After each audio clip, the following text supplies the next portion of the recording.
Jehová les bendiga, queridos hermanos.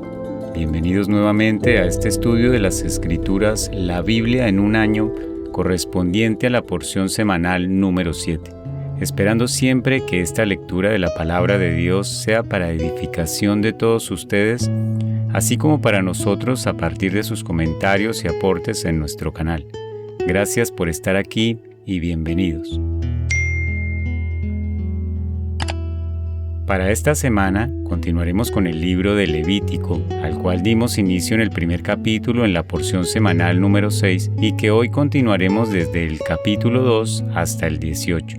Dentro de estos capítulos de Levítico podemos encontrar las especificaciones para los diferentes tipos de ofrenda a Jehová. Algunas de las características más notables pueden ser las diferentes opciones que el pueblo tiene para ofrecer sus sacrificios según sus posibilidades. Las ofrendas vegetales, por ejemplo, podrán ser cocidas en horno, sartén o cazuela y estarán elaboradas básicamente con flor de harina y aceite o incienso, según corresponda a la ofrenda realizada. Asimismo, una porción de la ofrenda será tomada como memorial y se quemará para que ascienda como sacrificio himno de olor que apacigua. Lo restante de la ofrenda vegetal será para Aarón y sus hijos. Ninguna de las ofrendas vegetales que se ofrezcan podrán prepararse con levadura ni con miel, para que no asciendan sobre el altar como olor que apacigua, aunque dice Jehová que este tipo de ofrenda sí podrá ser presentada como primicia. Resulta interesante ver que en el griego levadura, sume, significa fermento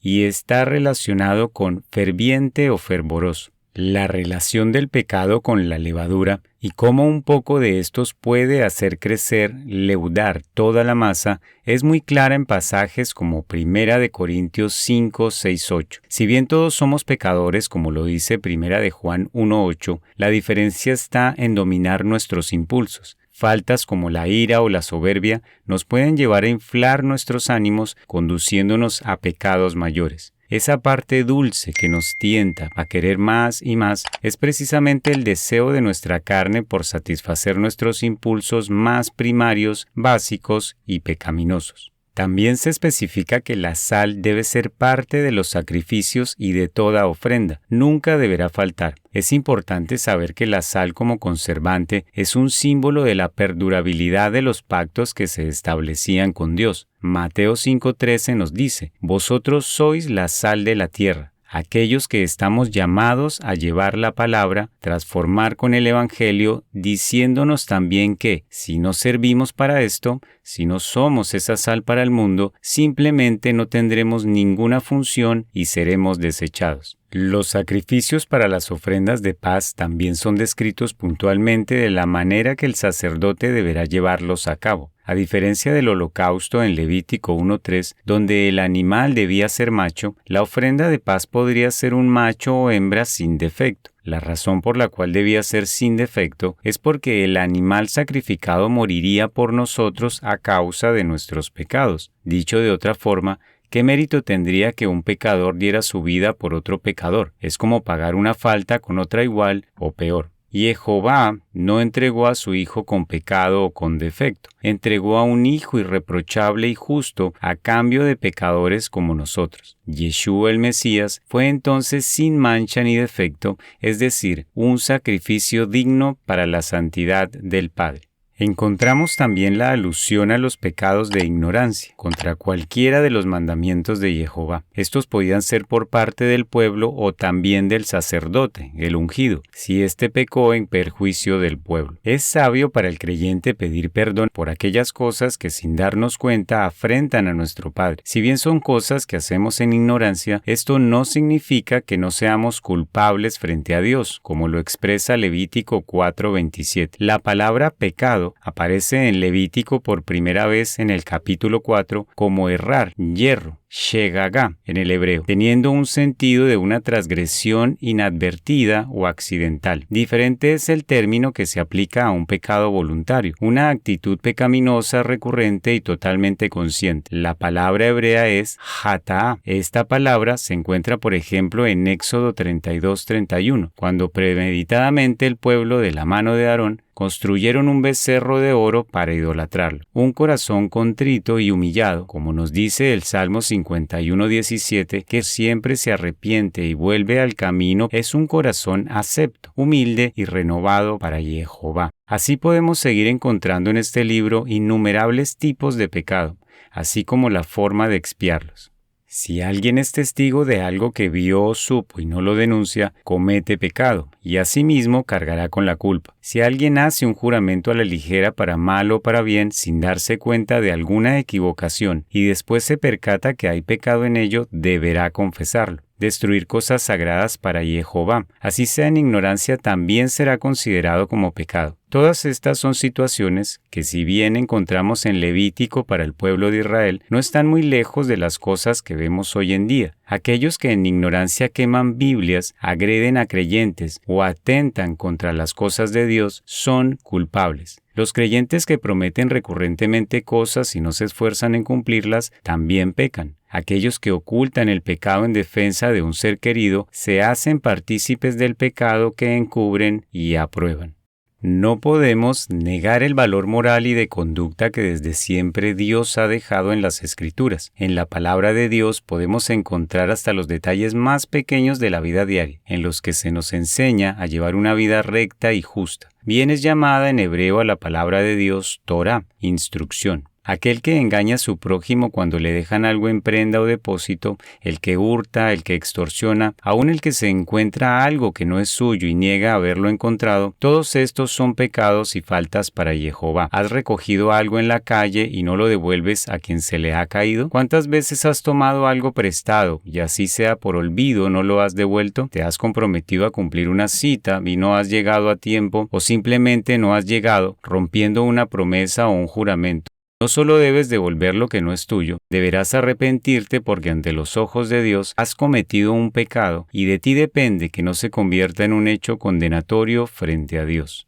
Estas y otras son las leyes del sacrificio por el pecado, en las cuales Jehová ha dado instrucción, al mismo tiempo que enseña el procedimiento para expiación y realización de estos sacrificios. La ofrenda vegetal, la ofrenda por la culpa, la ley del sacrificio de paz, que puede ser presentada en acción de gracias, también tiene sus especificaciones en Levítico. También le fue dicho a Moisés que el sebo del novillo, cordero o chivo no podía ser comido, así como la grasa de animal muerto o despedazado. Estos podrán servir para cualquier uso menos para comer. Tampoco se comerá ninguna sangre ni de ave ni de bestia. Estas son entonces la ley del holocausto, la ofrenda vegetal, ofrenda por el pecado, ofrenda por la culpa y el sacrificio de las ofrendas de paz que Jehová ordenó a Moisés en el monte Sinaí, el día que mandó a los hijos de Israel a que acercaran sus ofrendas ante Jehová en el desierto de Sinaí y que son bien detalladas en Levítico.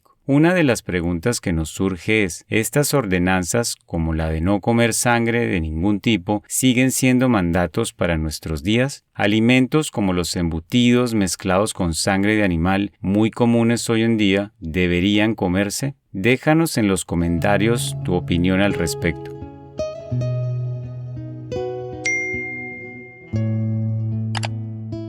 Encontraremos también en el capítulo 8 la consagración sacerdotal de Aarón y sus hijos, así como la unción con aceite del tabernáculo y todo lo que había en él, al igual que los utensilios. Recordemos que esta consagración sacerdotal sería realizada por un periodo de 7 días en la entrada de la tienda de reunión. Cabe resaltar que después de estos 7 días, es decir, al 8º día, se haría la inauguración del servicio sacerdotal. Recordemos, este 8º día es conocido dentro del judaísmo como el principio de nuevos comienzos. Podemos encontrar en la Biblia algunos episodios que así lo expresan. El 8º día, después de la fiesta de Sukkot, llamado Shemini Atzeret, Segunda de Pedro 3:8 y Salmo 94, nos dicen que para Dios un día son como 1000 años y 1000 años como un día. El 8º día entonces simboliza el 8º milenio después de la creación del hombre. Recordemos que bíblicamente esto significa nuevos cielos, una tierra nueva y el reino eterno delante de la presencia de Dios. La circuncisión al 8º día de todo niño como cumplimiento del mandato divino para establecer pacto entre Dios y el hombre, pacto que inició con Abraham. Como podemos ver, la inauguración del servicio sacerdotal ocurría en el 8º día después de los 7 días de consagración por parte de los sacerdotes, dando inicio así al servicio en el tabernáculo. La descripción de estas ordenanzas ya las habíamos encontrado en Éxodo 40 dentro de la lectura de la porción semanal número 6, La Biblia en un año, la cual podrás encontrar en nuestro canal de YouTube.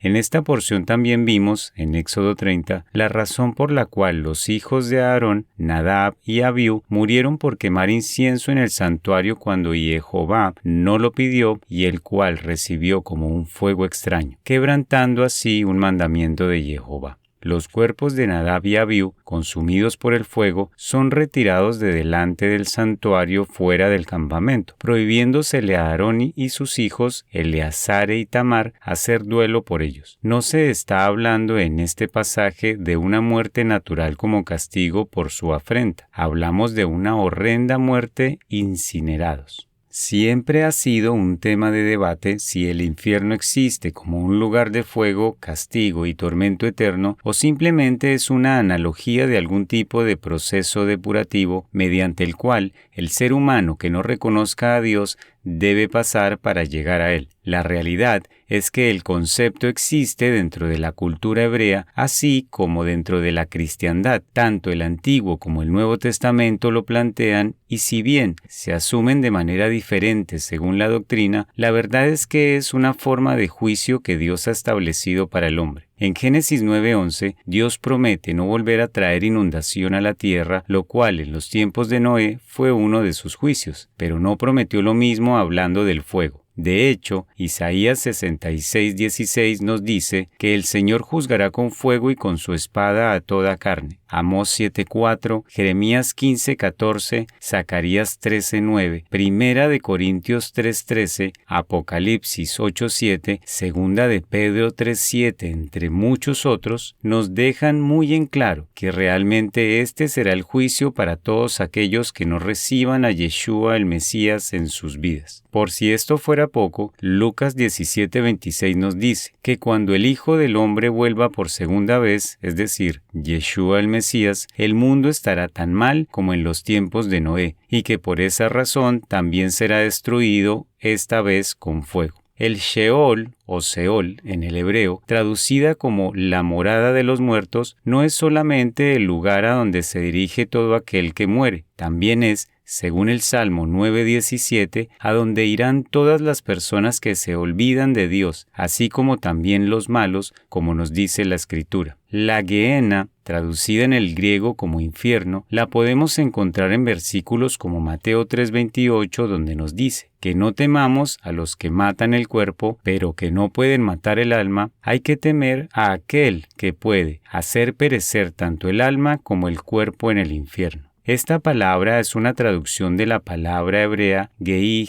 Hinnom, o el Valle de Hinnom, lugar existente hoy en día en Jerusalén, el cual, en la antigüedad, era un valle donde se sacrificaban niños en holocaustos como ofrenda al dios cananeo Moloc, como podemos ver en 2 de Reyes 23:10. Después del año 638 antes de la era común, el valle de Hinnom se convirtió en el lugar utilizado para incinerar los desperdicios de Jerusalén. Independientemente del nombre con el cual nos queramos referir a este lugar, es claro que las Escrituras nos están hablando de un lugar de tormento y castigo, como nos lo deja saber el libro de Apocalipsis 20:15, refiriéndose a él como el lago de fuego, a donde irán todos aquellos que no estén inscritos en el libro de la vida. Si este es un castigo eterno o temporal, no debería ser importante. Debemos saber que la vida eterna al lado de Yeshua es un mejor lugar de plenitud para pasar la eternidad.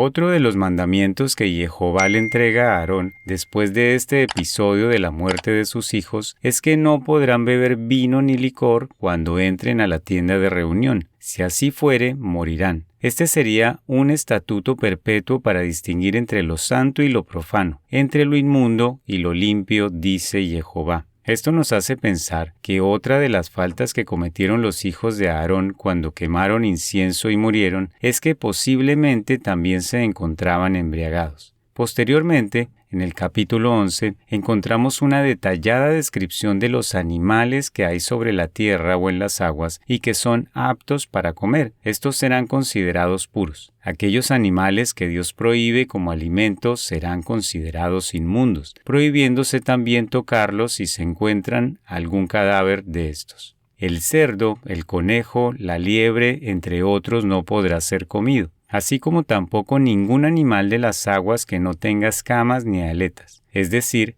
ni camarones, langostas, tiburón, almejas, pulpo y todos estos animales que resultan tan apetecibles en el mercado hoy en día son considerados inmundos. Ningún insecto con las alas, a excepción de los que tienen patas traseras para saltar, como el saltamontes, grillo o chicharras, sí son permitidos. El ratón, la tortuga, lagartos, murciélagos, serpientes, todo lo que se arrastre sobre su vientre o tenga muchas patas como el ciempiés, no serán comida, porque son abominación. ¿Qué podríamos pensar de culturas como la oriental, que tienen mercados enteros de comida callejera de todo tipo de animales que ante los ojos de Dios son inmundos para comer? Después de toda esta lista que encontramos en Levítico 11, Jehová concluye diciendo: «Sed santos, porque yo soy santo», frase que muchos creyentes usan para hablar de santidad, pero que olvidan leer el capítulo entero para entender que a lo que Dios se refiere es a lo que Él permite comer, permitiéndonos permanecer santificados, o está prohibido y nos contamina. Dichos creyentes terminan celebrando sus fiestas con un abominable cerdo asado, justificándolo con los versículos en Marcos 7, 18, 21, donde dicen ellos que Yeshua declaró limpios todos los alimentos, cuando en realidad lo que está estableciendo es la diferencia entre lo que sale del corazón del hombre para contaminar a otros y los alimentos comidos con las manos sucias que son limpiados por nuestro sistema digestivo y terminan en la letrina.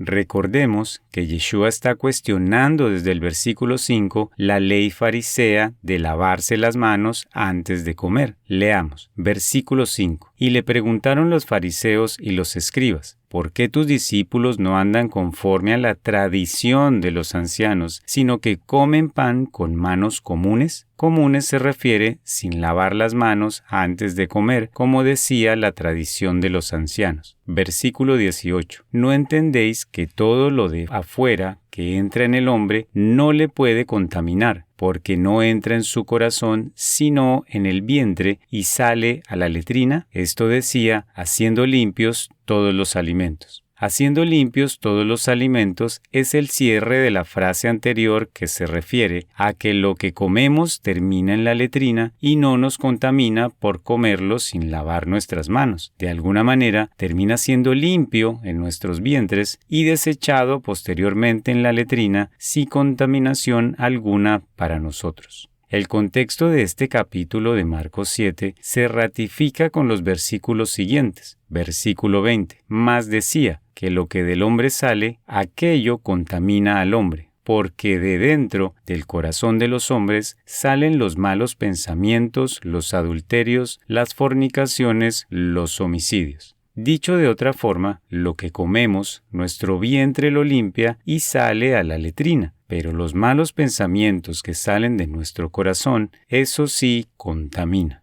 Continuando con los rituales de purificación, se establece para la mujer que ha parido a un varón 7 días de impureza para ella desde el nacimiento del niño, y al 8º día el niño deberá ser circuncidado. Recordemos que en Génesis 17, 11, 12, Jehová ordena a Abraham circuncidarse, así como a todo niño nacido entre ellos. Durante 33 días más, la mujer deberá purificar su sangre, para un total de 40 días, durante los cuales no podrá tocar nada que sea santo, ni tampoco acercarse al santuario. Si bien estos mandamientos nos hablan del santuario en la época de Moisés, no dejan de ser necesarios hoy en día, sabiendo que estos tiempos de purificación establecidos están también relacionados con un aspecto sanitario, en donde la mujer debía recuperarse de todo lo que significaba tener un parto. Si bien estos rituales tienen una connotación y significado espiritual, está implícito el querer evitar problemas mayores como infecciones y enfermedades. El término impureza o contaminación nos habla de algo o alguien que se encuentra apartado hasta que nuevamente esté limpio y en condición de no transmitir algún tipo de problema, tanto para el impuro como el que puede ser contaminado. La prohibición de no tener relaciones íntimas dentro del periodo menstrual de la mujer es un claro ejemplo de esa impureza que lo que busca es apartar a la mujer mientras se recupera de su condición. No es un secreto la cantidad de enfermedades que pueden ser transmitidas a través de la sangre. En el caso que la mujer pariera a una hembra, el tiempo de impureza sería de 2 semanas, es decir, 14 días, y un periodo de 66 días purificándose de su sangre, para un total de 80 días. En este caso, algunos comentaristas bíblicos atribuyen un tiempo mayor de purificación, por la razón de que la mujer como dadora de vida trae una bendición al mundo, pero al mismo tiempo también estaría trayendo un nuevo pecador al mundo, por lo cual, en su condición de multiplicadora, deberá pagar un tiempo de purificación mayor. Sin embargo, la Biblia no especifica el porqué de las diferencias entre el nacimiento de un varón o de una hembra. Otras leyes que son presentadas en el libro de Levítico relacionadas con la impureza son aquellas que hablan de la lepra y las diferentes formas en que se manifiesta, desde úlceras, tiña, caída del pelo, enrojecimiento de la piel y diferentes señales que se manifestaban en el individuo. Debían ser observadas por el sacerdote, quien actuaba como una especie de médico, evaluando la condición del paciente y determinando si debía ser aislado o en qué momento era impuro o limpio de la enfermedad. Este es uno de los registros más antiguos en donde vemos el aislamiento de pacientes por el bien de la comunidad. La diferencia con los tiempos actuales es que el aislamiento de personas se hacía con el fin de proteger al pueblo, de no ser contagiado y a su vez permitir que el paciente se recuperara. Caso muy diferente al que ya todos hemos vivido, en donde los intereses políticos y económicos de un pequeño grupo establecen leyes con el único fin de hacer experimentos sociales que posteriormente podrán implementar según los resultados. De nuevo encontramos grandes diferencias entre lo que la ley de Dios establece dentro de su justicia y el intento de muchos hombres por gobernar, solamente para beneficio propio y no del pueblo. Por otro lado, es interesante saber que en el caso de la lepra, de manifestarse en alguna persona, se entendía que ésta estaba en algún tipo de actitud pecaminosa y que dicha enfermedad era el castigo. Podemos encontrar en el libro de Job una buena referencia en donde los amigos de Job,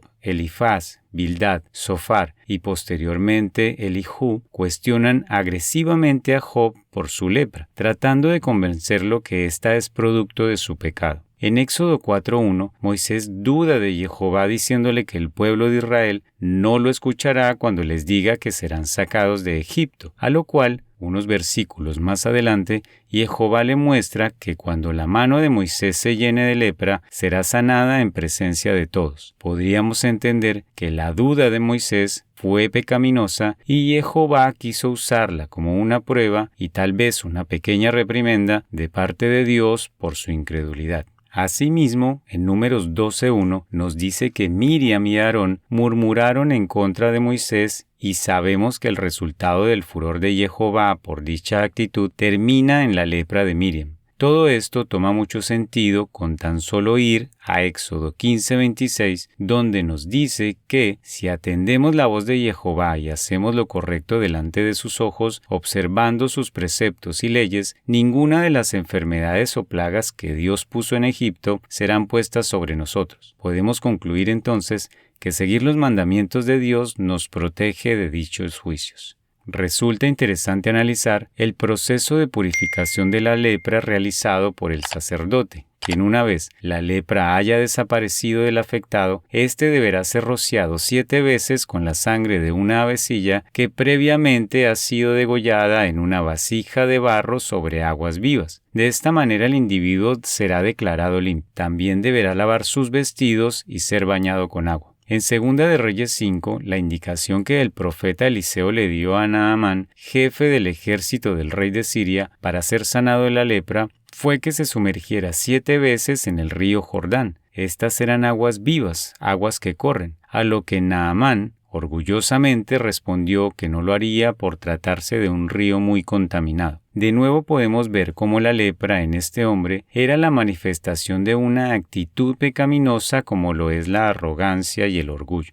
Asimismo, encontramos también en el texto bíblico la posibilidad de que una casa sea contaminada con lepra, manifestando manchas y algún tipo de contaminación en sus paredes. Suena extraño tratándose de una casa, lo que nos hace pensar en la posibilidad de que algunos lugares, con las actividades malignas o pecaminosas de sus dueños, resulten afectadas con algún tipo de contaminación. Esto no significa que estos lugares no puedan ser purificados, como también nos enseña la Biblia, y aunque el relato habla de manifestaciones como manchas en las paredes, no podemos descartar que existía algo detrás de estas manifestaciones con una connotación espiritual oscura o lepra maligna, como describe el versículo 44. Tal es así que el mismo texto en Levítico 14:45 nos dice que en el caso que esta lepra se extienda, la casa deberá ser derribada. Para las impurezas sexuales, encontramos que el flujo seminal del hombre, la enfermedad de la gonorrea o espermatorrea, también son consideradas y tratadas como impurezas, y asimismo deberá llevarse a cabo un ritual de purificación. En el caso de la mujer, el flujo de sangre o menstruación también serán considerados como impurezas y en ambos casos, hombre o mujer, cualquier cosa que toquen quedará impura y deberá ser lavada, además de otros pasos que se deberán seguir para su purificación. Cabe destacar que tampoco se podía ingresar al tabernáculo en ninguna de estas condiciones. Si bien estamos hablando de situaciones normales dentro de la vida del ser humano, seguimos encontrando implícita la implementación de costumbres sanitarias para evitar infecciones o enfermedades. No debemos tomarlo nunca desde un aspecto despectivo para ninguno de los dos casos, sea hombre o mujer. Las razones espirituales por las cuales este tipo de cosas eran consideradas impuras es algo que las Escrituras no especifican, quedando sujetas a interpretación.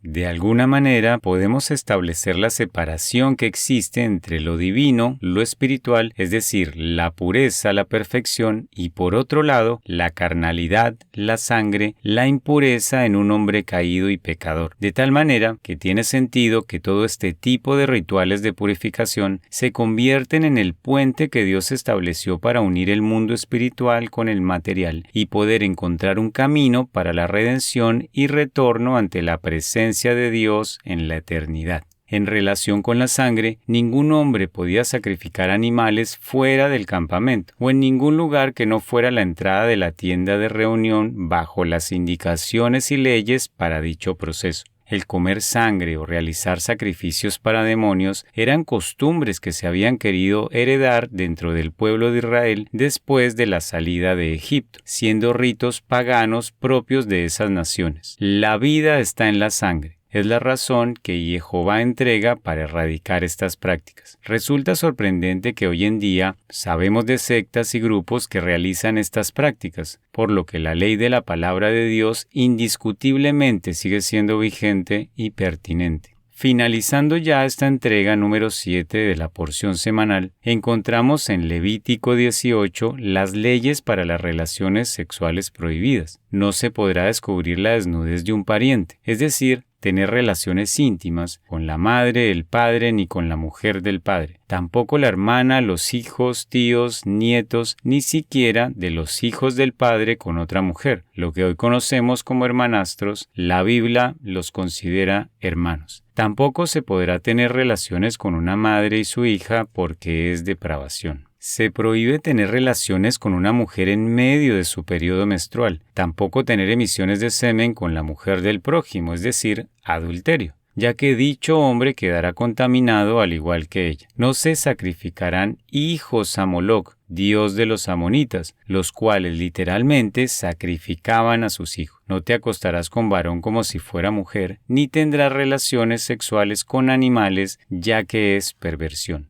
Cosas como el incesto eran permitidas en Egipto y aún hoy en día lo encontramos en familias de renombre, parte de la realeza de algunos países que para mantener sus fortunas y poder adoptaron estas prácticas. El capítulo concluye con la advertencia de Dios de no cometer ninguna de estas prácticas, porque con ellas se contaminaron las naciones que fueron expulsadas de delante del pueblo de Israel. No deja de ser revelador el hecho de que la palabra de Dios expone la realidad que hoy vivimos, en donde se busca legalizar y normalizar prácticas sexuales abominables y depravadas. El engaño consiste en hacer creer a la gente primero que Dios o su ley no existen, para que no crean que hay prohibición y castigo en dichas prácticas, y segundo, normalizarlas en medios de comunicación y entretenimiento para que luego sean legisladas y permitidas. Levítico 18 es un espejo de la sociedad actual, en donde aún se sacrifica a los hijos al dios Moloc, quitándoles la vida antes de nacer.